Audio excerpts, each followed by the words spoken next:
El factor de potencia es, muy probablemente, el concepto tanto de electricidad como de electrónica más difícil de entender y que más problemas genera, además de ser imprescindible siempre que alimentemos un circuito en corriente alterna.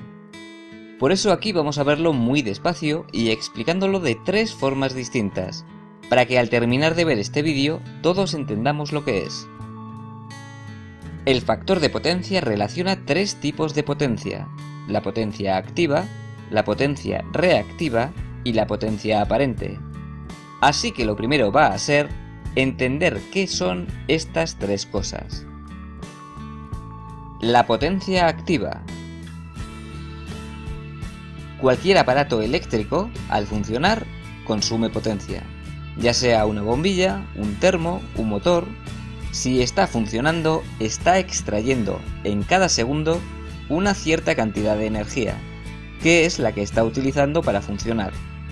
Consume potencia. Esta potencia que se extrae del circuito eléctrico es la potencia activa. Este apellido que le damos a la potencia, activa, es para diferenciarlo del segundo tipo de potencia que vamos a ver aquí. Potencia reactiva.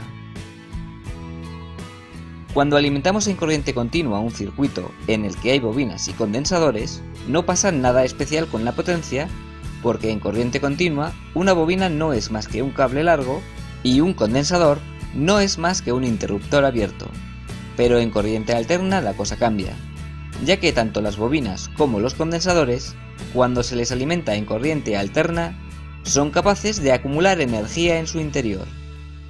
Dicho de otro modo, hay una cierta cantidad de potencia que está moviéndose dentro del circuito, pero que no sale de él.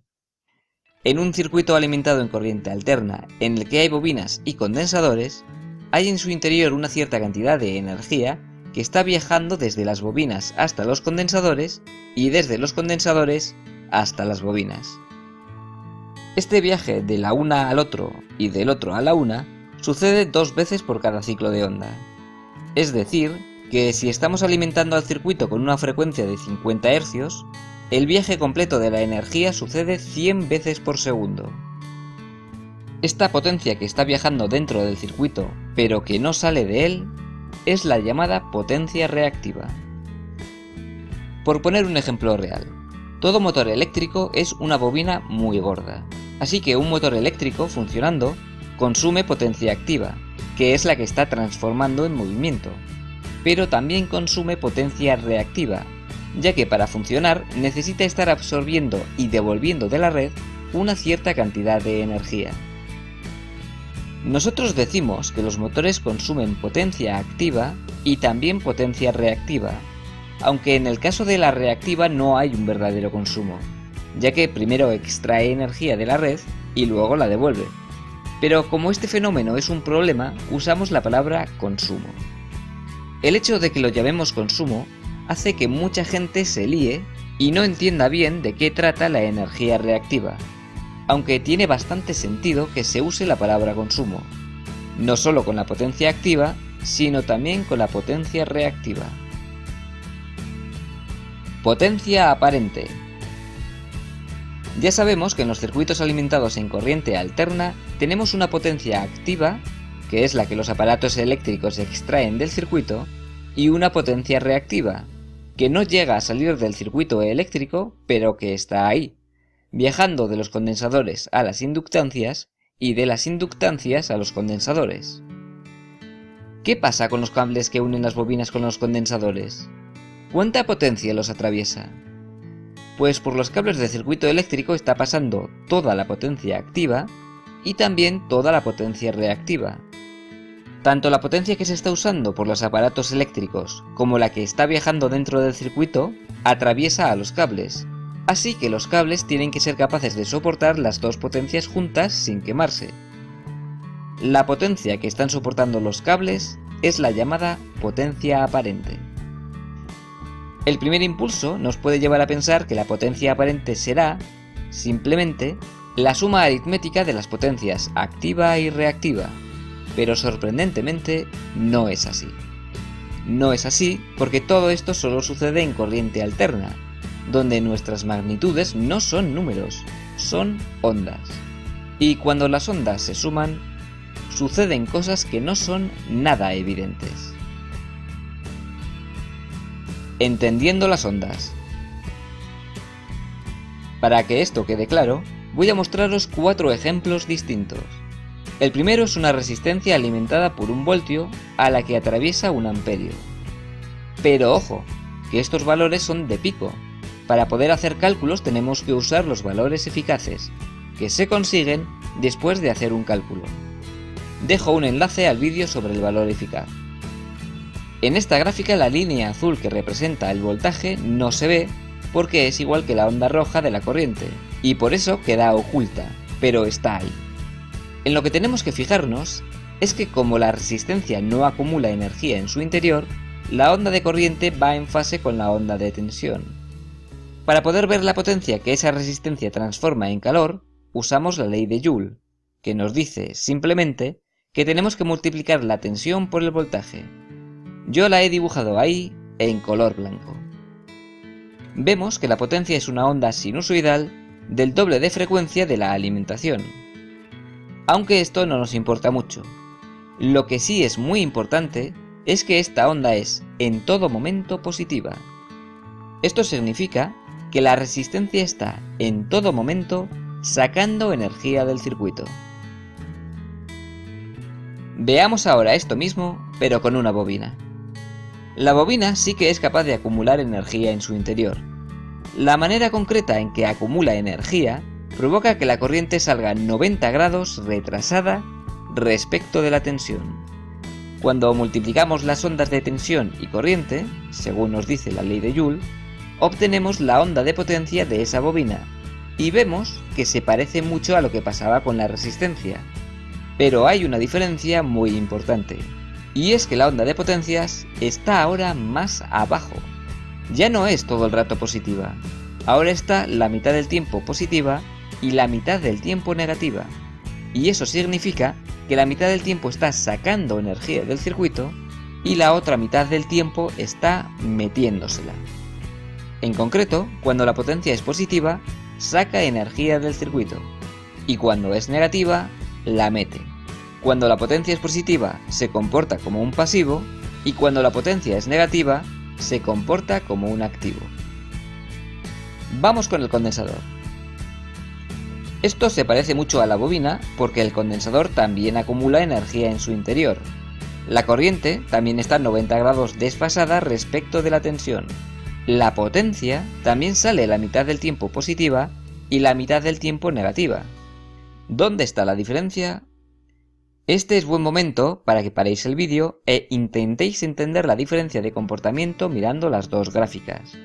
También, si os apetece, podéis explicarlo en los comentarios, que así se aprende mucho. ¿Ya está? Lo explico yo. La manera diferente en que acumula energía el condensador hace que la corriente salga a 90 grados adelantada respecto de la tensión. La bobina retrasa y el condensador adelanta. Esta diferencia hace que al multiplicar las ondas de tensión y corriente para saber qué pasa con la potencia, los instantes en que el condensador saca potencia y mete potencia al circuito sean los opuestos a los instantes en los que lo hace la bobina. Imaginad que tengo una bobina y un condensador alimentados por la misma fuente de tensión alterna. Justo los momentos en los que el condensador absorbe energía son los momentos en que la bobina la inyecta, y viceversa. Esto es lo que provoca que haya energía moviéndose dentro del circuito y sin salir de él. Esto es lo que provoca la energía reactiva. Ahora vamos a ver un caso más habitual. Una carga que es en parte activa y en parte inductiva. Esta carga podría representar perfectamente a un motor. La onda de corriente la he dibujado 45 grados retrasada respecto de la onda de tensión. Si fuera una onda inductiva pura, estaría 90 grados retrasada, pero como es en parte resistiva y en parte inductiva, sale retrasada pero menos de 90 grados. En este caso vemos como la potencia también es algunas veces positiva y otras veces negativa, pero como sí consume potencia activa, la cantidad total de potencia que saca del circuito es mayor que la que devuelve. Para acabar con las ondas, quiero que veamos en la misma gráfica las potencias activa, reactiva y aparente. La línea naranja es la activa, la verde la reactiva y la blanca es la suma de las otras dos, es decir, la aparente. O sea que para cada instante de tiempo hay un punto blanco que es la suma del punto naranja con el punto verde.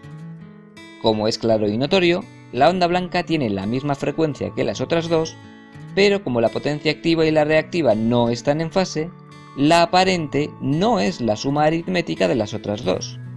Es solo un poquito más grande que las otras. Obviamente, cuando hacemos cálculos no usamos las ondas, porque es muy complicado. Usamos fasores. Entendiendo los fasores. Triángulo de potencias.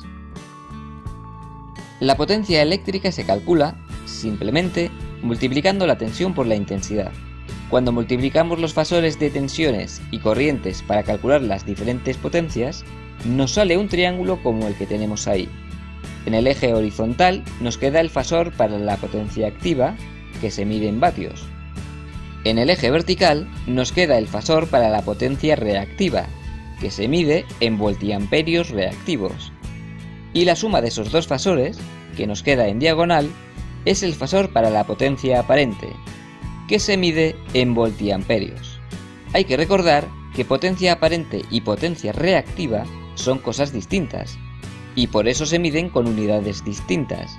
La potencia aparente se mide en voltiamperios y la potencia reactiva se mide en voltiamperios reactivos. Pero lo más importante de este triángulo es el ángulo que forman la potencia activa con la aparente, al que llamamos phi.